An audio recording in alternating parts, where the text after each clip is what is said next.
जाणारा लोकमान्य टिळक पुरस्कार देशाचे रस्ते विकास मंत्री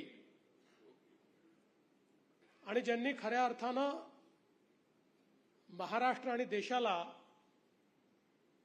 एक नवीन स्वरूप दिलं, इन्फ्रास्ट्रक्चरची एक नवी परिभाषा दिली, असे आपल्या सर्वांचे लाडके नेते, आमचे मार्गदर्शक आदरणीय नितीनजी गडकरी, माझे सहकारी उपमुख्यमंत्री माननीय एकनाथराव शिंदेजी, माननीय अजितदादा पवारजी, पुण्यातले दुसरे दादा जे कधी दादागिरी करत नाहीत असे आमचे चंद्रकांत दादा पाटील. दादा, काही लोक दादागिरी करत नाही पण त्यांच्या व्यक्तिमत्वातच दिसते.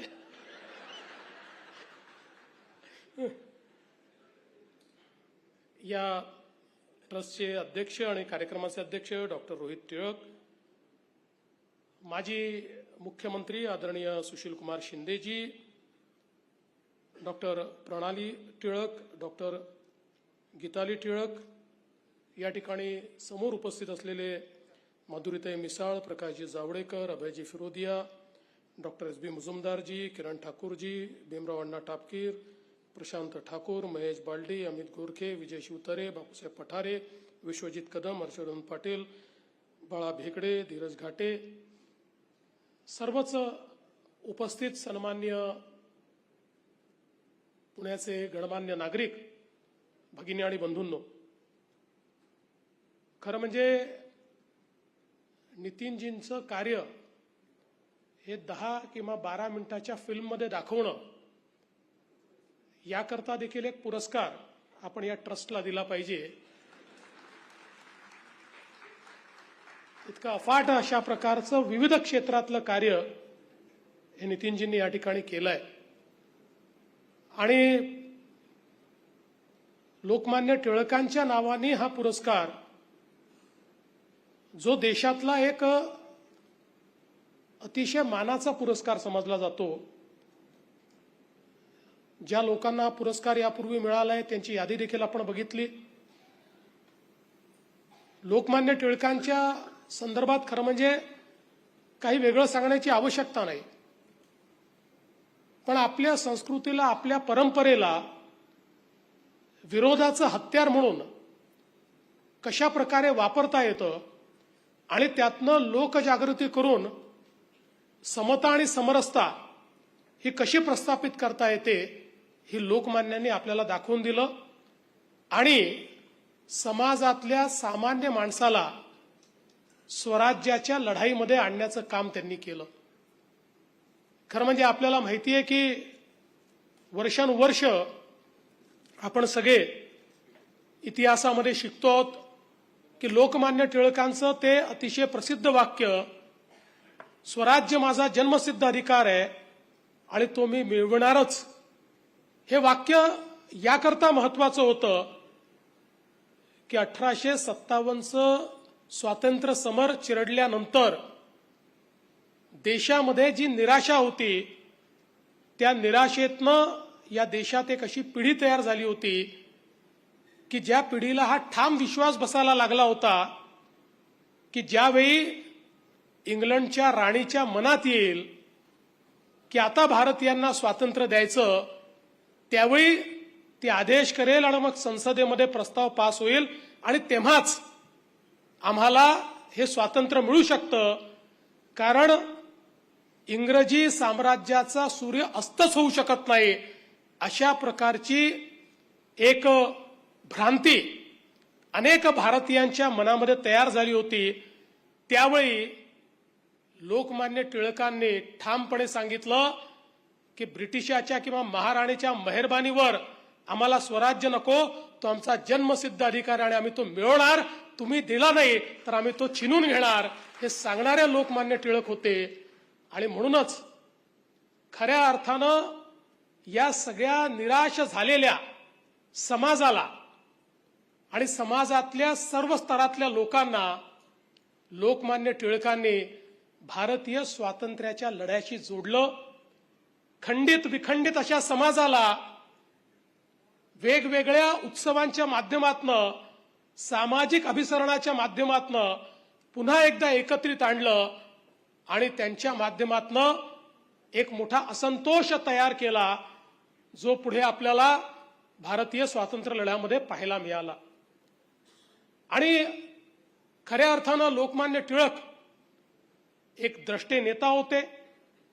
ते खगोल शास्त्रातले अभ्यासक होते, ते गणितज्ञ होते, ज्योतिषशास्त्र त्यांना समजत होतं, ते भाष्यकार होते, ते टीकाकार होते, ते उत्तम संपादक होते, लेखक होते. सर्व प्रकारच्या जे काही गुण आहेत त्या गुणांनी ते परिपूर्ण होते.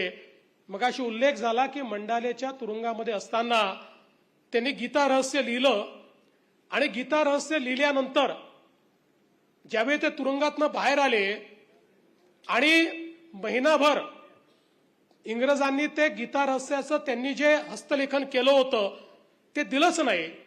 एक दिवस त्यांना कोणीतरी विचारलं की जर इंग्रजांनी हे परत केलंच नाही तर तुम्ही काय कराल? म्हणाले, काय करणार, मी सगळ्या कामातनं सुट्टी घेईल, 1 महिना सिंहगडावर जाऊन बसेल आणि पुन्हा गीता रहस्य लिहीन. अशा प्रकारे ठामपणे त्या ठिकाणी बोलणारे लोकमान्य टिळक होते. आणि म्हणून मला असं वाटतं की खरोखर ज्या बाण्यानं त्यांनी काम केलं तोच बाणा आधुनिक या भारतामध्ये ज्या व्यक्तींच्या कार्यामध्ये दिसतो, अशा व्यक्तींना हा पुरस्कार दिला जावा, ही संकल्पनाच अतिशय विलक्षण अशा प्रकारची आहे.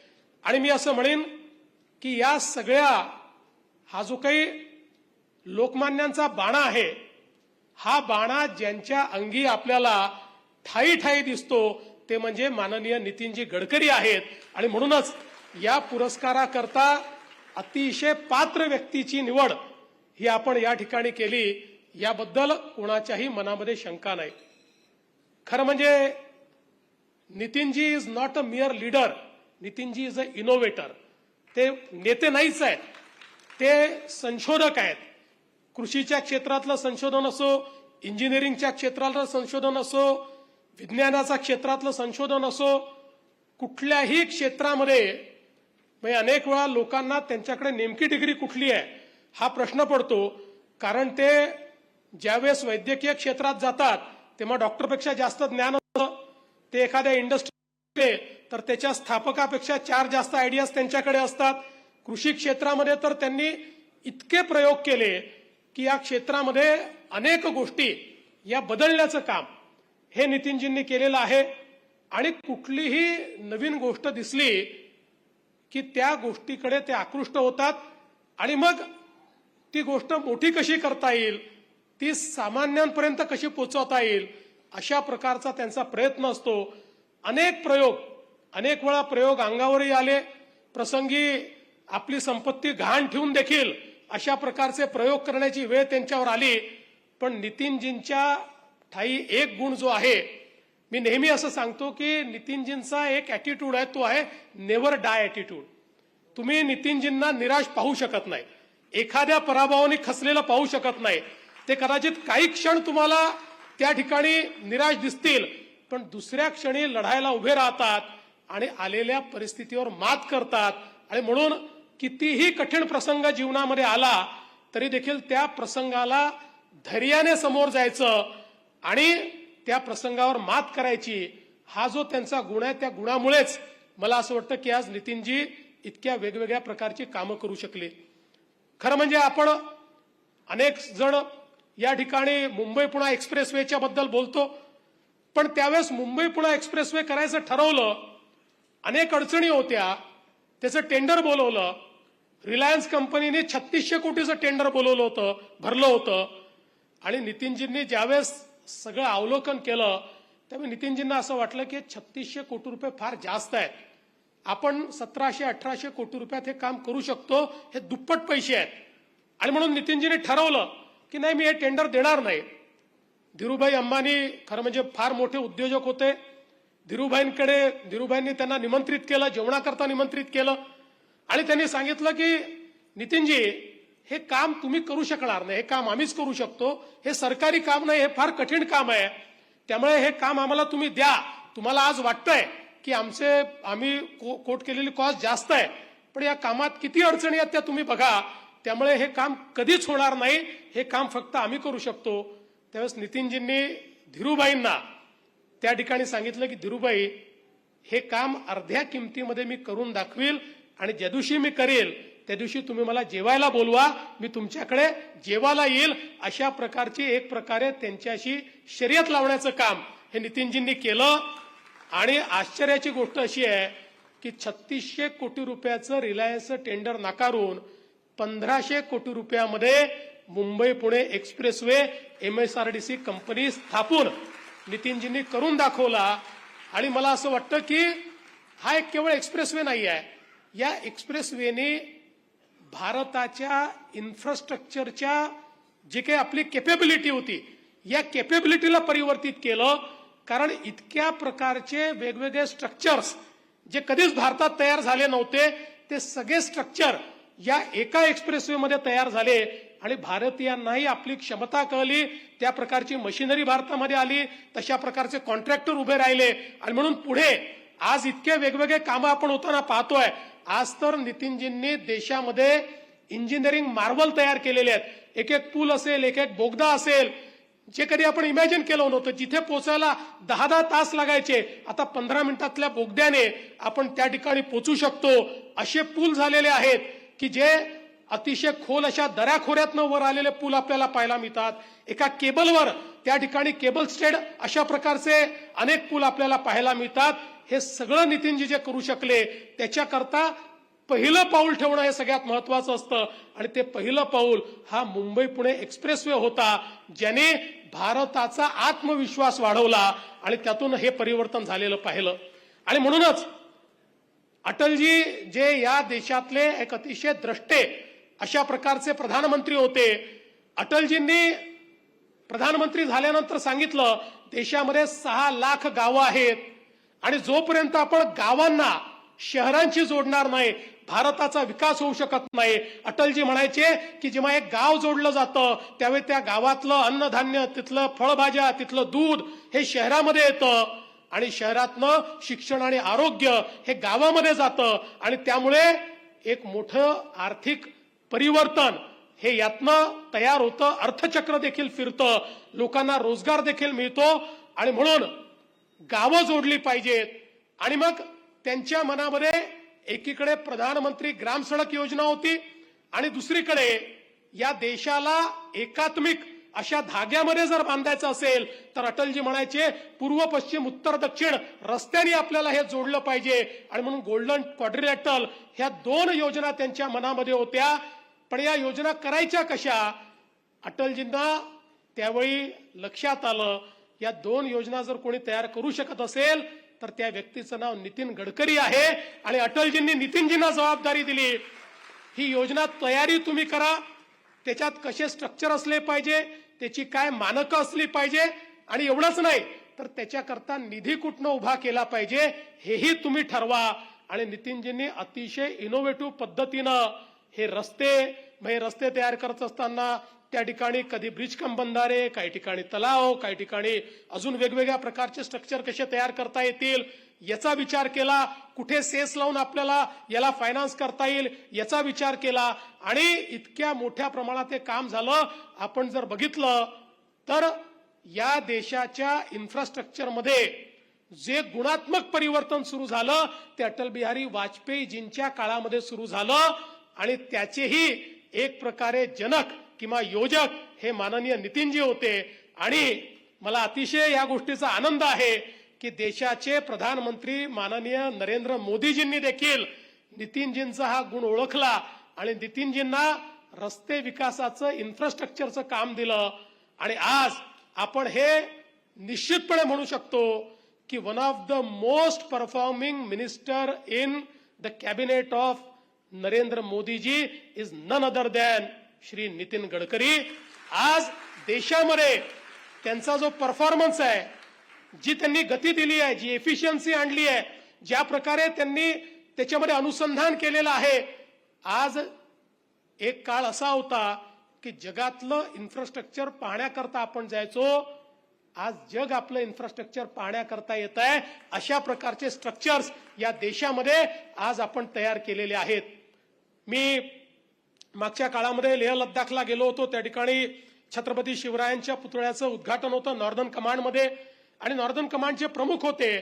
त्यांनी बोलता बोलता सांगितलं, म्हणाले बघा असं आहे की पूर्वीच्या काळी सरकारची मानसिकता अशी होती की बॉर्डरवर रस्तेच करू नका, कारण ते रस्ते जर आपण केले तर त्या रस्त्याने चीन आत घुसेल आणि आपल्यावर हल्ला करेल. पण म्हणाले मोदी सरकार आल्यानंतर या ठिकाणी त्यांनी हा विचार बदलला आणि आज गडकरी साहेबांच्या नेतृत्वात आमच्या बॉर्डरवर जे रस्ते झालेले आहेत, जी टनेल झालेले आहेत, मागच्या काळामध्ये जर चीनने आमच्यावर आक्रमण केलं असतं तर आम्हाला सगळी मशिनरी आणि मॅन मुवमेंट करता 8 दिवस लागले असते. आता 8 तासामध्ये चीनच्या आधी आम्ही आमची मॅन आणि मशिनरी त्या ठिकाणी मूव्ह करू शकतो. अशा प्रकारची सज्जता आम्हाला या ठिकाणी मिळालेली आहे. त्यामुळे हे जे विजन आहे, आणि विजन असणारे लोक असतात ते महत्वाचेच आहेत, पण अनेक वेळा विजन असलेले लोक ती विजन ऍक्शन मध्ये आणू शकत नाही. पण Nitinji is man of action, is not only man of vision but is man of action. आपण पाहिलेलं स्वप्न हे प्रत्यक्षात उतरवता येतं हे नितीनजींनी दाखवून दिलं. आणि खऱ्या अर्थानं आपण जर बघितलं असेल तर इतके वर्ष आम्ही सगळे नितीनजींसोबत काम करतोय. मी तर अगदी कामाची सुरुवात केली तेव्हापासनं नितीनजींच्या नेतृत्वात, त्यांच्या मार्गदर्शनाखाली आम्ही सगळ्यांनी काम केलं. नितीनजींकडनं काही आम्ही शिकलो असू तर हे शिकलो की स्वप्न पहा. स्वप्न पाहिलं तर ते पूर्ण करण्याची शक्ती तुम्हाला मिळते. शक्ती कुठनं येणार, रिसोर्सेस कुठनं येणार, याकरता स्वप्नच पाहायचे नाही, हा अपराध आहे. त्यामुळे पाहिजे तेवढं मोठं स्वप्न पहा, ते पूर्ण आपल्याला करता येतं. आणि नितीनजींनी कधी चिंता केली नाही. हजारो कोटी रुपयाची कामं ज्यावेळेस हातात घेतली त्यावेळी 1 रुपया खिशात नव्हता, पण ते पैसे कसे उभे करायचे ते त्यांनी आम्हाला शिकवलं. आणि म्हणून आज आम्हाला देखील एखादं मोठ्यातलं मोठं काम हातात घेताना याची चिंता नसते. आम्हाला माहिती आहे की जर आपण योग्य काम करतो, समाजहिताचं काम करतो, ज्यातनं मोठं परिवर्तन होणार आहे अशा प्रकारचं काम करतो आहोत, तर या कामाकरता रिसोर्सेस उभे राहतील. मला असं वाटतं की ही अतिशय महत्वाची अशा प्रकारची शिकवण ही नितीनजींनी आम्हाला दिली. आणि म्हणून आज ज्यावेळी आपण नितीनजींनी केलेलं कार्य बघतो, आणि हे कार्य करत असताना त्यांचं अखिल भारतीय स्तरावरचं कार्य किंवा राज्यातलं मोठं कार्य हे आपल्याला सगळ्यांना माहिती असतं, पण हे सगळं करत असताना त्यांच्यातली संवेदनशीलता ही अत्यंत महत्वाची आहे. आदिवासी भागामध्ये एकल विद्यालय चालून ज्या ठिकाणी शिक्षकही पोहोचत नाही, ज्या ठिकाणी विद्यालयही नाही, त्या ठिकाणच्या मुलांना शिक्षण कोण देणार. आणि म्हणून 350 एकल विद्यालयाच्या माध्यमातून आदिवासी भागामध्ये शिक्षण पोचलं पाहिजे याची चिंता करणारे नितीनजी आहेत. किंवा समाजातला जो शेवटचा घटक आहे, आमचा विणकर आहे, ज्याचं संपूर्ण जीवन उद्ध्वस्त झालंय, त्याच्याकरता रोजगाराची संधी निर्माण करायची, त्याला साड्या विणायला लावायच्या, त्याचा ब्रँड तयार करायचा, आणि मग आपले संबंध वापरून मोठ्या मोठ्या कलावंतांना, हेमा मालिनीला ती साडी त्या ठिकाणी द्यायची, त्यांना त्याची अनाहूतपणे जाहिरात करायला लावायची आणि त्याचा फायदा त्या छोट्याशा विणकराला द्यायचा. अशा प्रकारचे अनेक कामं आरोग्याच्या क्षेत्रामध्ये सातत्याने नितीनजींकडे कोणी गेलं तरी देखील त्याला त्या ठिकाणी आरोग्याकरता काय हवंय, काय नको आहे याची ते चिंता करतात. अनेक आरोग्याचे प्रकल्प हे नितीनजी चालवत असतात. कुठल्याही गरीबाच्या संदर्भात हार्टचं ऑपरेशन आहे, डोळ्याचं ऑपरेशन आहे, कुठलेही ऑपरेशन आहे, केवळ समजलं की ते ऑपरेशन त्या ठिकाणी ते करून देतात. हजारो लोकांच्या जीवनामध्ये त्यांनी हे परिवर्तन घडवलं, पण कधी त्याची जाहिरातही केली नाही किंवा कधी त्या संदर्भात कुठला पुरस्कारही प्राप्त करण्याचा प्रयत्न त्यांनी केला नाही. आणि म्हणून अतिशय संवेदनशील मनाचे नितीनजी आहेत. आणि त्याच वेळी जे मनात येईल ते बोलणारे देखील नितीनजी आहेत. नितीनजींनी कधी याची चिंता केली नाही की याचा परिणाम काय होईल. राजकारणामध्ये अनेक वेळा सत्य माहिती असून देखील ते बोलू नये असं आपण ठरवतो, कारण दरवेळी सत्य बोलल्याने त्या ठिकाणी फायदाच होतो असं नाही आहे. अनेक वेळा राजकारणात त्याचं नुकसान होतं. पण अशी परिस्थिती आली की नितीनजी हमखास बोलतील. त्याचं किती नुकसान झालं तरी ते चिंता करत नाही. पण मला असं वाटतं की त्याच्यामुळे आता नितीनजींची प्रतिमा देखील अशी झालेली आहे की सगळ्यांना माहिती आहे की नितीनजी हे सोयीचं बोलणार नाही, ते पॉलिटिकली करेक्ट बोलणार नाही. त्यांच्या मनात जे आहे ते नितीनजी बोलतील. आणि म्हणून आज मला असं वाटतं की त्यांचं जे स्पष्ट वक्तेपणा आहे, त्यांचं जे बोलणं आहे, हे देखील लोकांना अतिशय मनापासून आवडतं. अजितदादा, तुमच्यात आणि नितीनजींमध्ये देखील एक साम्य आहे. नितीनजी आणि तुम्ही कुठेही एखादं नवीन कन्स्ट्रक्शन झालं की हे दोघं तिथे गेल्यानंतर त्यात काय चुकलंय पहिले शोधून काढतात. सगळी क्वालिटी बरोबर आहे की नाही, आणि थोडीशी चूक मिळाली की तो जो अधिकारी आहे त्याची सर्वसमक्ष खरडपट्टी काढून पुढच्या वेळेस तो अशी चूक करणार नाही याची पूर्ण खात्री ही त्या ठिकाणी ते बाळगतात. त्यामुळे क्वालिटी हा नितीनजींचा एक, मला असं वाटतं की खूप त्यांच्या हृदयाच्या जवळ आहे. कुठली गोष्ट ही गुणवत्तापूर्णच झाली पाहिजे, हा नितीनजींचा एक त्या ठिकाणी मानक असतो. अर्थात अनेक प्रसंग असे देखील असतात की एखाद्या अधिकाऱ्यांनी जर त्या ठिकाणी भ्रष्टाचार केला, काही चुकीचं काम केलं, तर नितीनजी त्याला ज्या भाषेमध्ये बोलतात ते मी इथे बोलू शकत नाही, खाजगीतच आपल्याला सांगू शकतो. पण मला असं वाटतं की ते नितीनजीच करू शकतात. त्यामुळे पुढच्या वेळी तो अधिकारी जो आहे तो त्या ठिकाणी तळ्यावर राहतो. आणि हे सगळं करत असताना एक गोष्ट अजून आहे, तुमच्यापैकी कोणालाही पुण्यातले जेवढे रेस्टॉरंट माहिती नसतील तेवढे नितीनजींना माहिती आहे. पुणे असो, मुंबई असो, देशातल्या कुठल्याही शहरामध्ये गेलं तरी नितीनजींना तिथल्या खाद्य संस्कृतीची जाणीव आहे. तिथे कुठे काय चांगलं मिळतं हे नितीनजींना माहिती असतं. आता बसल्या बसल्या ते रोहितला म्हणाले, अरे तवा रेस्टॉरंट तुझ्या घरासमोरच आहे ना, कुठला प्रभा रेस्टॉरंट तुझ्या घरासमोरच आहे ना, मी ऐकत होतो. रोहितने सांगितलं की ते वडे मागवूनच ठेवले आहेत मी. त्याच्यामुळे खाद्य संस्कृतीवर प्रचंड प्रेम असलेले नितीनजी आहेत. आणि मगाशी अजितदादांनी सांगितलं नुसतं खाणं नाही, खाऊ घालणं. आणि वहिनी देखील या ठिकाणी आहेत. वहिनींचाही खाऊ घालण्यामध्ये प्रचंड हातखंडा आहे. त्यांच्याकडे वर्षानुवर्ष मला असं वाटतं की बिना जेवता तर कोणी जातच नाही, पण बोलून बोलून जेवू घालणं ही देखील नितीनजींची आवड आहे. आणि ती आवड वहिनी या जोपासतात, ही देखील अत्यंत महत्वाचं आहे. त्यामुळे मला असं वाटतं की एक ज्याला वैदर्भीय अशा प्रकारचं जे व्यक्तिमत्व आहे त्या सगळ्या गोष्टी नितीनजींमध्ये आहेत. पण हे सगळं होत असताना त्यांचं व्यक्तिमत्व हे वैश्विक देखील आहे. जगाच्या कुठल्याही कानाकोपऱ्यामध्ये जाऊन तिथल्या लोकांना नवीन आयडिया देऊन इम्प्रेस करण्याची क्षमता ही नितीनजींमध्ये आहे. नवीन गोष्टी लोकांपर्यंत पोहोचवण्याची क्षमता ही नितीनजींमध्ये आहे. आजच्यापेक्षा 20 वर्ष पुढे विचार करण्याची क्षमता नितीनजींमध्ये आहे. Is always ahead of time. आज आपण इथेनॉल बद्दल सर्व बोलतो, पण 2000 साली जेव्हा इथेनॉल आपल्याकरता नवीन होतं त्यावेळी इथेनॉलची पॉलिसी तयार केली पाहिजे आग्रह धरणारे नितीनजी होते. अटलजींच्या पाठीमागे लागून इथेनॉल करता समिती तयार केली. ती समिती घेऊन ब्राझीलमध्ये गेले, तिथनं परत येऊन ती कमिटीचा रिपोर्ट तयार झाला. आणि तेव्हापासनं हे इथेनॉलचं जे रिव्होल्युशन आहे, हे रिव्होल्युशन या देशामध्ये आमच्या शेतकऱ्याच्या जीवनामध्येही परिवर्तन करणारं अशा प्रकारचं त्यांनी तयार केलं. आणि म्हणून आज इतक्या वेगानं इलेक्ट्रिक व्हेकल आता आपल्याकडे सुरू झालेले आहेत. कदाचित 2030 पर्यंत आमच्या 50% व्हेकल या इलेक्ट्रिक व्हेकल होऊ शकतात. टू व्हीलर तर जवळपास व्हायलाच निघालेले आहेत. अशा परिस्थितीमध्ये आपण आहोत. ही गोष्ट 10 वर्षापूर्वी कोणी सांगितली असती तर आपल्याला असं वाटलं असतं की हे जरा थोडं आपण पुढे बोलतोय. पण 10 वर्षापूर्वी नितीनजी हे होते की जे सांगायचे की आता इलेक्ट्रिक व्हेकलचा जमाना आलेला आहे, पुढच्या 10 वर्षामध्ये देशामध्ये ट्रान्सफॉर्मेशन होईल आणि या ठिकाणी इलेक्ट्रिक व्हेकल येईल, सगळं प्रदूषण हे आम्ही त्या ठिकाणी दूर करू. आणि म्हणून मला असं वाटतं की खरं तर नितीनजींसोबत इतकं काम केलेलं आहे, इतक्या गोष्टी या ठिकाणी सांगता येतील की तास 2 तास तर माझ्या भाषणामध्येच निघून जातील, पण अजून नितीनजींचंही भाषण ऐकायचं आहे.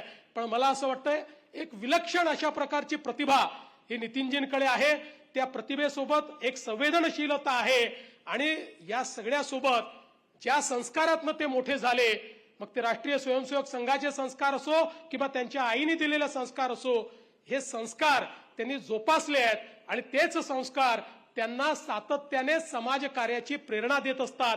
आणि म्हणूनच आज या पुरस्काराच्या निमित्ताने आपण सगळे नितीनजींना शुभेच्छा देऊया की अजून अनेक वर्षापर्यंत तुमचं हे जे कार्य आहे हे अव्याहत अशा प्रकारे चालत राहो. भारत मातेची जी सेवा तुम्ही करता आहात ती सेवा करण्याकरता भारत मातेने आपल्याला उदंड आयुष्य, उत्तम आरोग्य देव आणि अशाच प्रकारे सामान्य माणसाच्या जीवनामध्ये परिवर्तनकारी अशा प्रकारचं कार्य आपल्या हातून घडत राहो. अशा प्रकारच्या शुभेच्छा मी नितीनजींना देतो आणि या चांगल्या कार्यक्रमाला आम्हाला निमंत्रित केल्याबद्दल रोहितजी तुमचे आणि पूर्ण समितीचे मनापासून आभार मानून मी माझे 2 शब्द संपवतो. जय हिंद, जय महाराष्ट्र. लोकशाही मराठी ऐका, पहा, जागरूक रहा.